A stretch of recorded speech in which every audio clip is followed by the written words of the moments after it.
Welcome to The Explainer. Our whole deal here is taking complex stuff and breaking it down into clear, dynamic presentations.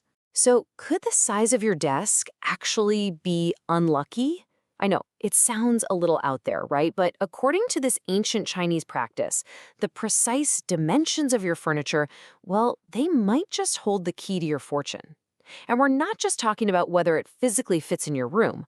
We're talking about whether its measurements are literally attracting good vibes or not so good ones. Okay, so this is no ordinary tape measure you'd find at the hardware store. Not at all. This is the Luban ruler, and it's basically a guide for harmonizing your entire space. It gets its name from Luban, who was this legendary figure, kind of the patron saint of Chinese craftsmen way back in the 5th century BC. The story goes, he's the one who came up with this whole system, all to bring a sense of harmony into people's homes. So how does this thing actually work? Well, it's not as simple as finding one single lucky number and calling it a day. Nope, the whole system is built on a repeating pattern, like a master cycle. And it all boils down to one single, really important measurement. And that number is 42.9 centimeters. Just about every measurement you could possibly make, it's all part of this 42.9 centimeter cycle. This exact length, it just repeats over and over and over. So it doesn't matter if your desk is tiny or huge, 10 centimeters, 150, whatever. Its dimension is going to fall somewhere within this master cycle. And each little segment in that cycle, it has a very specific meaning. Now, this 42.9 centimeter cycle, it's broken down into 8 main sectors. It's pretty straightforward. 4 of them are considered auspicious, lucky, and the other 4 are inauspicious, unlucky. They alternate back and forth, good, bad, creating this kind of rhythm of cosmic luck that's literally built right into the ruler itself. So those 4 lucky sectors, the auspicious ones, they promise all the good stuff. Wealth, powerful mentors, success in your career, just general stability. But then you have the other side of the coin. The 4 inauspicious sectors warn against things we'd all definitely want to avoid. Sickness, loss, disaster, harm. And what's really cool is that each of these 8 big sectors is then broken down even further into more specific meanings. All right, let's make this real. Imagine you're out shopping for a new desk for your office at home. You find 2 that you really like. They both look good, but they have slightly different measurements. So which one do you pick? Well, if you whip out your Luban ruler, you'd see that a desk that's 110 centimeters wide, that falls right into the power sector. And the specific meaning there is special luck with money and success in your tasks. I mean, who doesn't want that? Sounds amazing.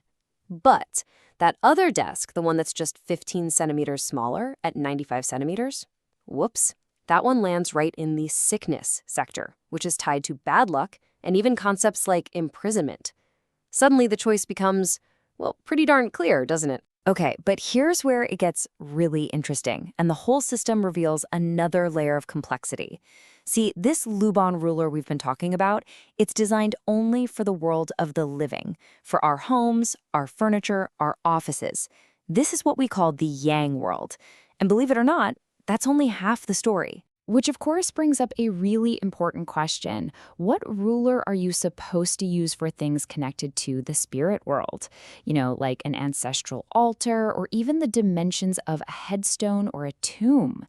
You can't just use the same tool, right? Because you're dealing with a totally different kind of energy. And this is where we see the core duality of the whole system. For measuring things in the spirit world, there's a completely separate ruler. It's called the Ding Lan ruler. This one governs the yin world, the world of spirits and ancestors. And it has its own unique cycle, a bit shorter, at around 39 centimeters. And of course, its own set of meanings, all tailored to make sure there's peace for the departed, which in turn brings good fortune to their living descendants. So the takeaway here is absolutely crucial. You have to keep these 2 systems strictly separate. You just don't mix them, ever. Using the yin ruler for your bed or the yang ruler for an ancestor's tomb, that's considered a fundamental mistake in Feng Shui. It's like blurring the lines between 2 completely different realms, and practitioners believe that invites nothing but confusion and chaos. But wait, it goes even deeper than that. This whole system, it's not just about good luck versus bad luck. It's actually a complete model of the cosmos, just scaled down to the very objects we live with every single day. The entire philosophy is based on what are called the three fundamental forces of the universe. And those three forces are Earth, Heaven, and Man. Think about it like this. An object's width and depth, that grounds it on Earth. That's its place in the physical, material world. Then its height connects it to Heaven. That represents its potential, its destiny, its aspirations. But here's the kicker. Neither of those two matter without the third force, Man. That's you, the user. You're the one who activates that space and gives the object its true purpose. Let's take a bookshelf, for example.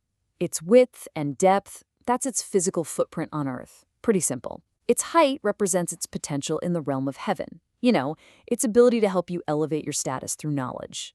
But it's your act of putting books on it, of actually using it. That's the human element. That's the intention that connects the physical and the potential and gives that bookshelf its real meaning. All right, so let's just quickly recap the main takeaways here. First, there are two totally separate rulers for two different worlds. The Luban for the living, yang, and the Dinglan for the spirits, yin. Second, each one has its own unique cycle of good and bad measurements. And third, and this is a big one, you never ever mix them up. And finally, remember that these dimensions aren't just random numbers. They're part of a three-dimensional cosmic system that connects Earth, Heaven, and us, humanity, through the stuff we build and use every day. And that kind of leaves us with a final thought to chew on. If a simple tool, just a ruler, can pack in such a complex philosophy about life, death, and the entire cosmos, it makes you wonder, right? What other everyday objects from our ancient past are carrying these deep, hidden meanings, these entire worldviews that maybe we just don't see anymore?